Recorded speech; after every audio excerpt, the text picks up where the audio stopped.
오늘 이제 말씀에 보면 이제 계속해서 이제 북이스라엘의 그 역사를 계속해서 이제 나타내고 말씀하고 있는데요. 자, 8절 말씀에 보니까 이제 엘라라고 하는 사람이 이제 바하사가 죽고 그 아버지 바하사가 죽고 대신해서 디르사라는 수도에서 이스라엘의 왕이 되었습니다. 근데 몇 년 동안 다스려요? 2년 동안. 이렇게 되면 이게 뭔가 정상적인 상황은 아니다라는 것을 우리가 느끼게 되는 것이죠. 자, 이 계보를 한번 보겠습니다.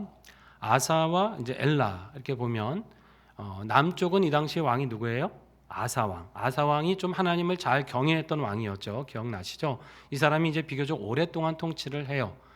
그리고 그 사이에 북쪽은 자꾸 왕이 바뀌어요. 나답에서 바하사로 바뀌었다가 이제 엘라라고 하는 왕이 즉위하는데 불과 2년만 다스리다가 또 사라지게 되는, 어쨌든 간에 그때 아사 왕 시절에 북쪽은 엘라가 이제 왕이 되었습니다.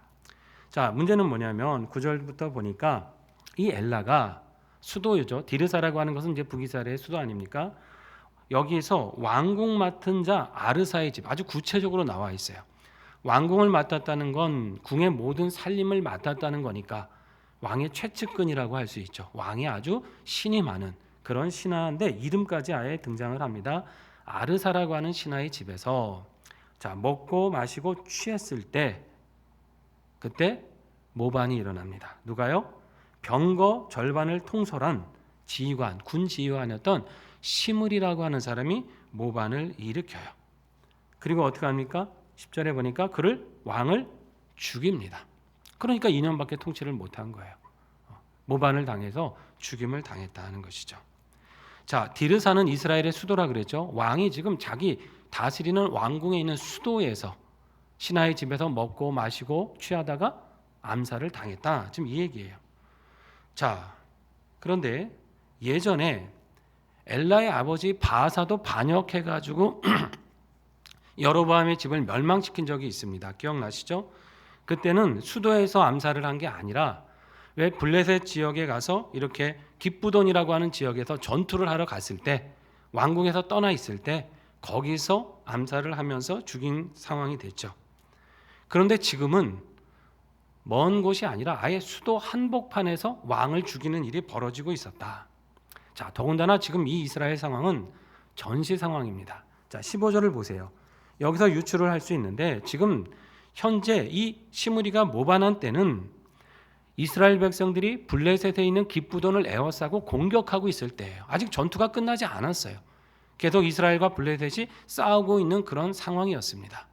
자, 그런 상황에서 지금 어떻게 하는 거예요? 왕이라는 사람은 신하 집에서 먹고 마시고 취했어요. 이것도 참 훌륭한 지도자는 아니잖아요.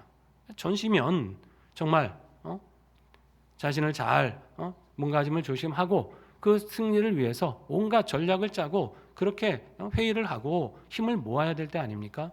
근데 전쟁은 그냥 부하 장수에게 맡겨놓고 자기는 그냥 먹고 마시고 취했던 것이죠. 이 왕도 보면 무책임한 사람이고 불성실한 사람이다.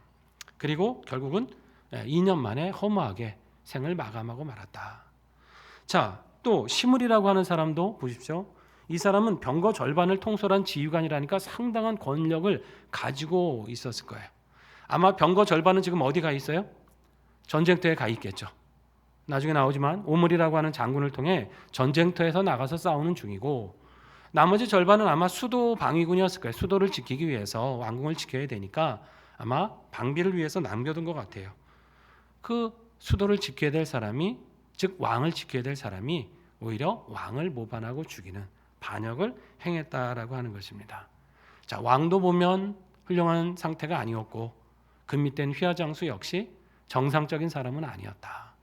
야심이 가득하고 악함이 가득한 자기의 주인을 모반해서 죽이는 사람이 되었다는 것이죠. 자, 이러니까 하나님 앞에 바로 서 있는 사람이 없어요. 지도자라는 사람들이 왕도 마찬가지, 군사령관도 마찬가지. 이러니까 어떻게 되겠어요? 나라가 피해 역사가 되풀이되는 거예요. 모반의 역사가, 반역의 역사가 되풀이될 수밖에 없었다라고 하는 것이죠. 자, 시므리가 왕이 된다면 하는 일이 뭡니까? 자, 11절에 보니까 이제 바하사의 집안을 다 멸해서 죽입니다. 이거 많이 좀 뭔가 익숙한 구절 아니세요? 예전에 바하사가 왕을 죽이고 여로보암의 집을 다 죽였잖아요. 그 일을 이대 만에 똑같이 시므리라는 사람에게 자기의 온 집안이 지금 다 멸망을 당하는 상황을 똑같이 지금 당하고 있다. 왜 그런 겁니까? 바사의 범죄 때문이었다. 하나님께서 그렇게 왕이 되는 권세를 주셨고 자신이 그렇게 해서 정권을 잡았으면 하나님 앞에 바르게 행하고 국민을 백성을 제대로 통치하고 섬겼어야 되는데 결국은 악한 길을 가다가 결국 자기가 주인에게 버렸던 그대로 자신과 자기의 집안이 똑같은 몰락을 경험하게 되었다라고 하는 것입니다. 자, 이게 어쩔 수 없는 숙명입니까? 아니죠. 그가 하나님을 바르게 섬겼고 우상을 버리고 옳은 길을 갔으면 하나님은 아마 그의 왕권을 길게 하셨을 것이다. 그러나 결국 하나님 주신 주권자이신 하나님의 은혜를 무시하고 교만하게 행했을 때 결국은 같은 몰락의 길을 갈 수밖에 없었다고 하는 것입니다. 참 역사가 보면 되풀이될 때가 많아요. 앞에 좋지 않은 걸 봤으면 교훈을 삼아야 되는데 이상하게 인생은 잘못된 교훈대로 가다가 똑같은 심판을 당합니다. 이게 인생의 어리석음이다 하는 것이죠. 열왕기상에서 지금 계속 되풀이되고 있는 주제 아닙니까? 여러분 아마 이제 제가 설교 안 해도 다 이제 귀에 들어서 이제 그 다음에 이런 얘기 나오겠지, 또 망하겠지 할 정도로 이게 너무나 되풀이되고 있는 상황이다. 여러분 우리는 이런 역사 속에서 우리의 삶에는 좋은 본으로 남기고 나쁜 본은 끊어내서 악한 역사를 되풀이하는 게 아니라 선하고 축복된 역사를 되풀이하는 그것을 계속해서 누리는 가정이 되시기를 바랍니다. 자, 시므리가 이렇게 이제 엘라 왕을 죽이고 왕이 되는데요. 자, 15절부터 보면 당시 상황이 전시 상황이었어요. 그러니까 말씀드린 대로 기브돈이라고 하는 곳에 모든 군대가 가서 전투를 하고 있었어요. 자, 그 틈을 노려서 이제 시므리가 모반을 한 거잖아요. 자, 왕이 되고 이제 자기가 즉위를 했는데, 자, 이 소식이 어떻게 돼요? 금방 전쟁터에 있던 병사들에게 들어갔겠죠.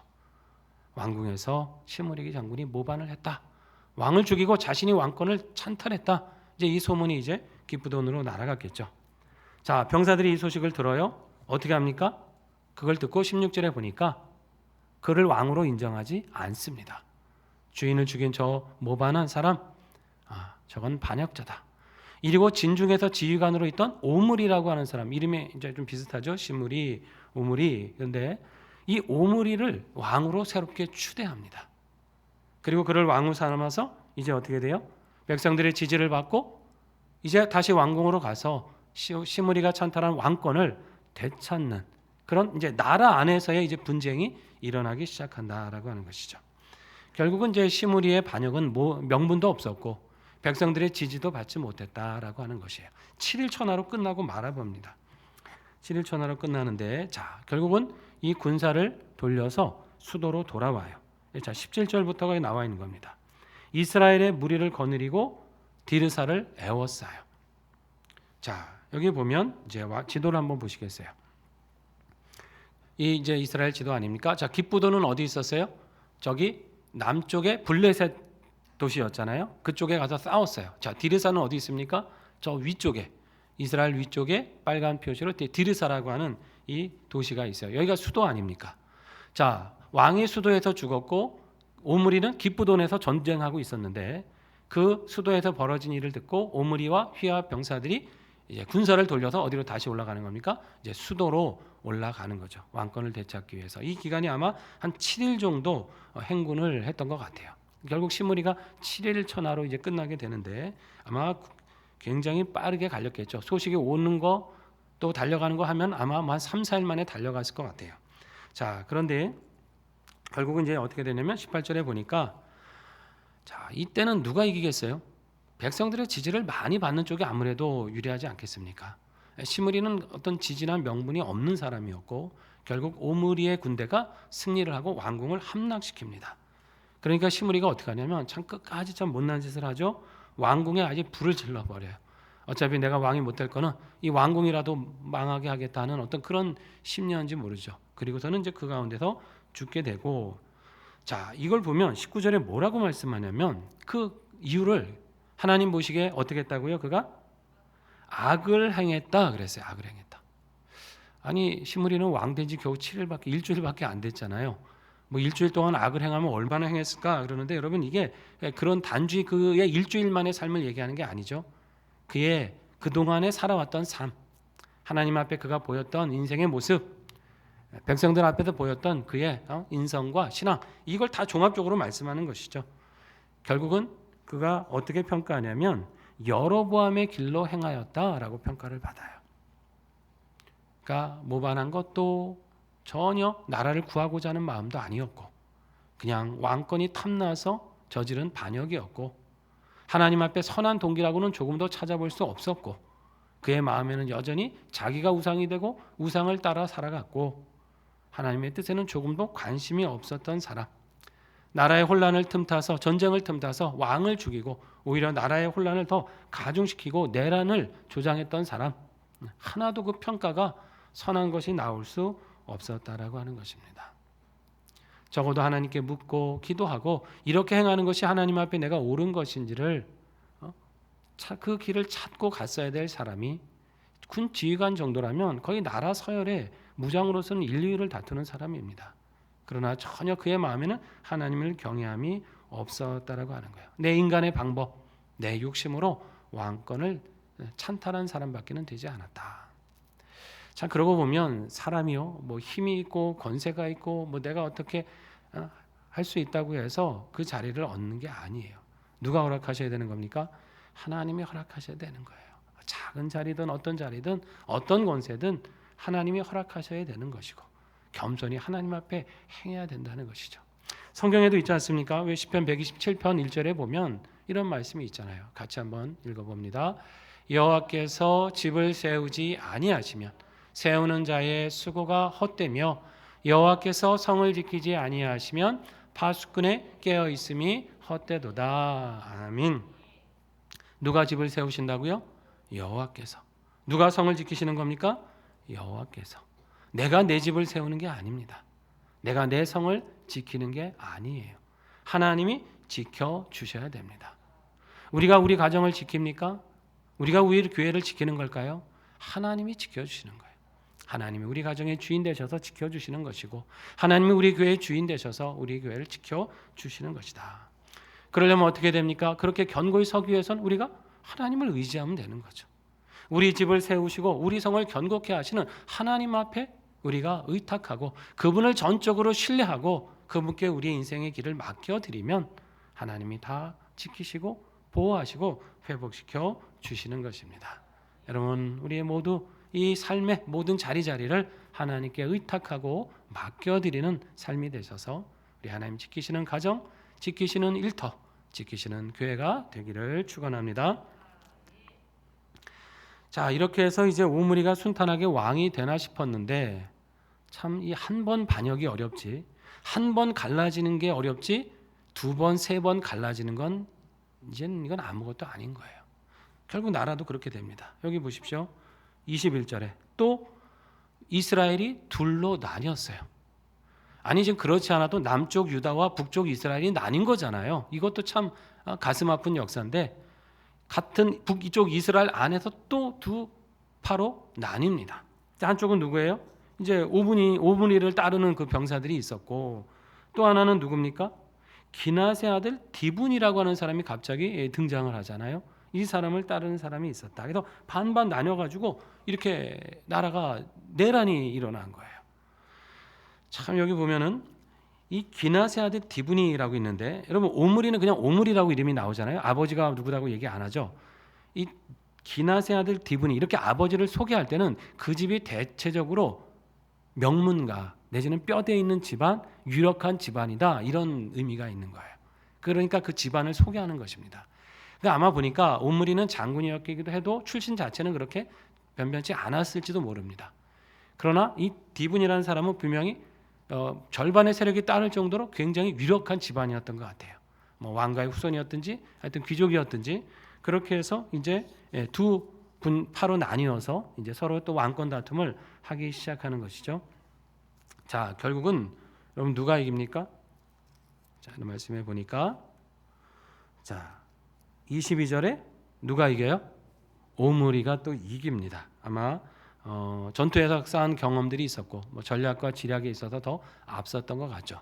그래서 결국은 디브니가 죽고 이제 오므리라고 하는 사람이 이스라엘의 왕이 돼요.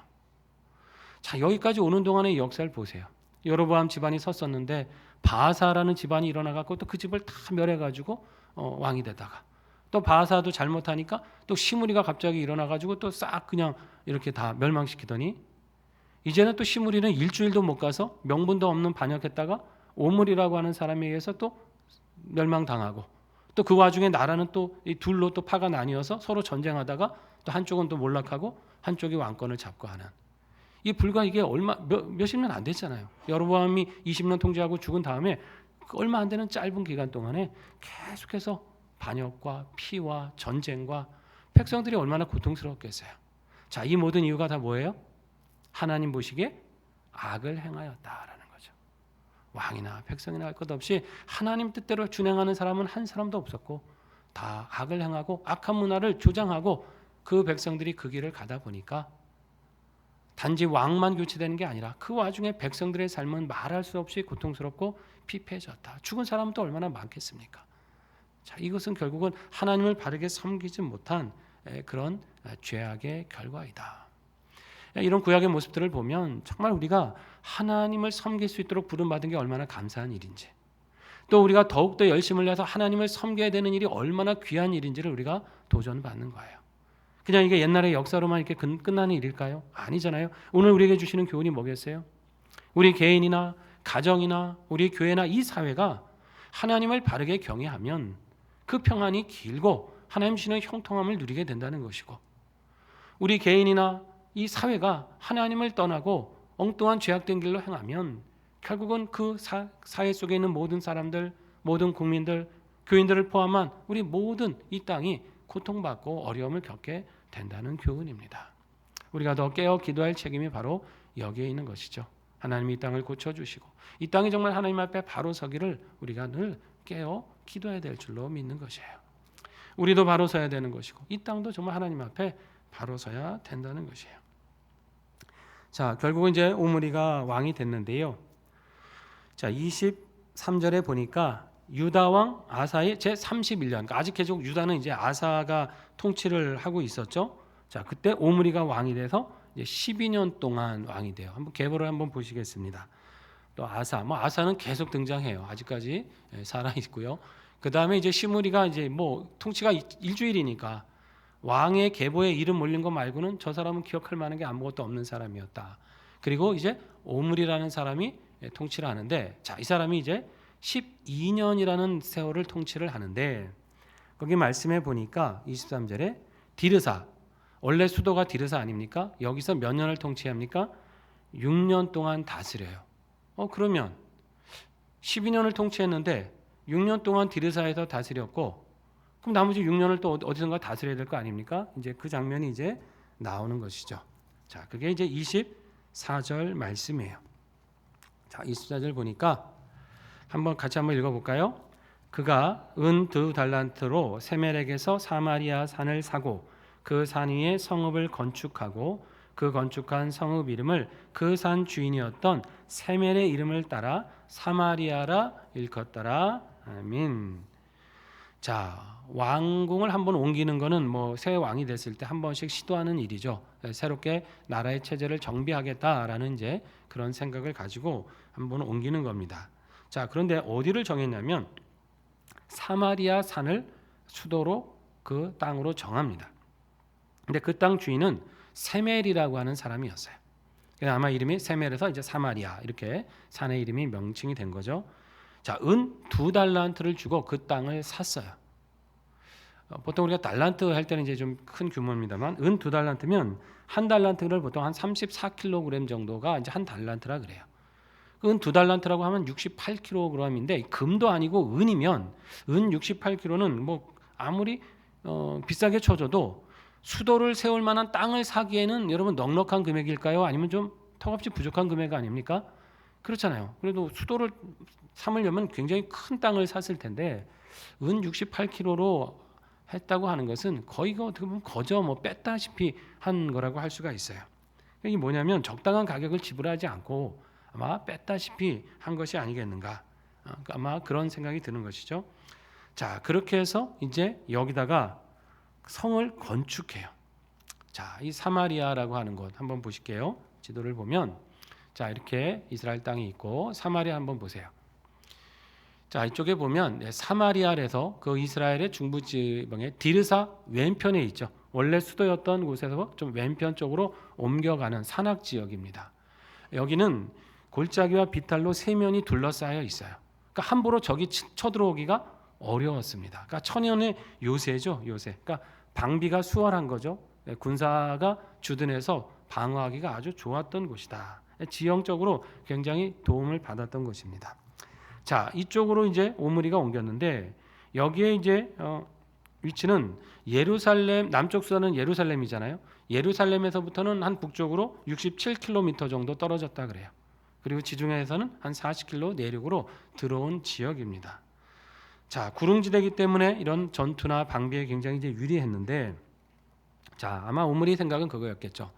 자, 수도를 이쪽으로 옮기면 적이 하도 지금 내란도 겪고 적의 침입이 많으니까 옆에 아수르나 아람이나 주변 나라들이 쳐들어올 때 여기서 좀 방비하면 방비가 쉽겠다라는 생각을 했던 것 같아요. 자, 근데 문제는 뭐냐면 안타까운 거는 이제 이 사마리아라고 하는 곳이 계속 이제 여기서 이제 왕들이 즉위할 텐데 온갖 우상 숭배와 범죄와 타락의 상징이 되고 말았다라고 하는 것이에요. 북이스라엘이 망할 때까지 수도가 사마리아입니다. 그러니까 이제 사마리아 하면 이건 이제 북이스라엘 대표적인 그런 이름이 되는 거예요.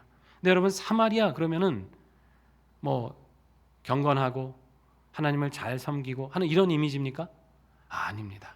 우상과 정욕과 타락과 신앙의 정조를 지키지 못한 그런 도시, 이방 문화와 타협한 도시, 그냥 이 대명사가 사마리아예요. 이 이름이 바로 여기서부터 이제 시작이 된다. 결과적으로 나중에 160년 정도 지난 후에 결국은 이 도시가 아수르에게 이제 멸망을 당하죠. 그 위에 바벨론, 페르시아 이런 나라들의 지배를 받는데요. 예수님 당시까지 이제 사마리아가 있는데 예수님 당시에 이 사마리아가 하도 이제는 타락한 도시가 되고 이방하고 뒤섞인 도시가 되니까 유대 사람들이 아예 상종을 안 했잖아요. 기억나시죠? 그래서 갈릴리에서 유대 땅 가려면 사마리아 이렇게 통과하기 싫어가지고 멀리 요단강가로 돌아가고 그랬던 역사적인 배경이 있지 않습니까? 예수님이 직접 찾아가셨죠. 그 사마리아를. 누굴 만나세요? 우물가의 여인을 만나시는 사건이 있잖아요. 이건 뭘 말씀하는 거예요? 바로 이렇게 같은 이스라엘 백성이라도 혐오하고 이방인보다 더 혐오할 수밖에 없는 버림받은 땅, 그곳에도 우리 주님으로 인해서 구원의 빛이 비춘다고 하시는, 구원의 역사를 그런 땅에도 베푸신다고 하시는 그 하나님의 사랑의 증거를 보여주신 거잖아요. 그게 사마리아를 예수님이 방문하신 사건이다. 여러분, 인간의 범죄는 크고 정말 진옥같이 주홍같이 짙지만은 그걸 용서하시고 덮으시고 구원하시는 하나님의 사랑은 더 크신 줄로 믿습니다. 우리가 다 그렇게 구원받은 거잖아요. 아무리 약한 자라 할지라도 이 크신 은혜와 사랑이 있기에 사마리아 같은 땅에도 구원의 빛을 비춰주시기에 우리가 하나님을 섬기는 자가 되었던 것이에요. 이것을 늘 감사하고 이 믿음으로 살아가시기를 바랍니다. 자, 25절에 결국은 오므리는 수도를 옮기고, 제가 늘 말하지만 이 체제를 개혁하는 거가 문제가 아니라 신앙을 개혁해야 되는데 오므리는 그렇지 못했다. 결국은 어떻게 보여? 그의 전 모든 사람보다 어떻게 했다 그래요? 더 악했다. 어떻게 등장하는 왕마다 다 이 모양인지 모르겠지만은 너무나 악한, 이게 계속 좋은 번은 없이 악하고 더 악하고 더 악하고. 나중에 이제 오므리의 아들이 누굽니까? 나중에 나와요. 아합이라고 하는 데서 완전히 절정에 이르는 그 악을 행하게 되지 않습니까? 자, 결국은 그래서 이게 오므리가 등장하고 왕은 바뀌었지만 영적인 그 신앙은 전혀 바뀐 바가 없다. 아니, 더 악해졌다. 왕이 바뀌어서 뭔가 새로운 나라가 될 걸 기대했지만 신앙적으로는 전혀 새롭지 않았다. 이스라엘의 문제는 바로 이거였다라고 하는 것입니다. 결국 성경의 평가는 냉정하죠. 그가 악한 길을 행하였다라고 말하는 거예요. 자, 문제는 뭐냐면 자기는 죽고 없어지면 끝나지만은 자신 때문에 만들어 놓은 그 우상의 문화, 타락한 문화들, 그 땅에 가득한 어둠의 그 역사들, 이거 어떻게 해요? 이미 백성들의 삶 속에 깊이 뿌려 내려버렸잖아요.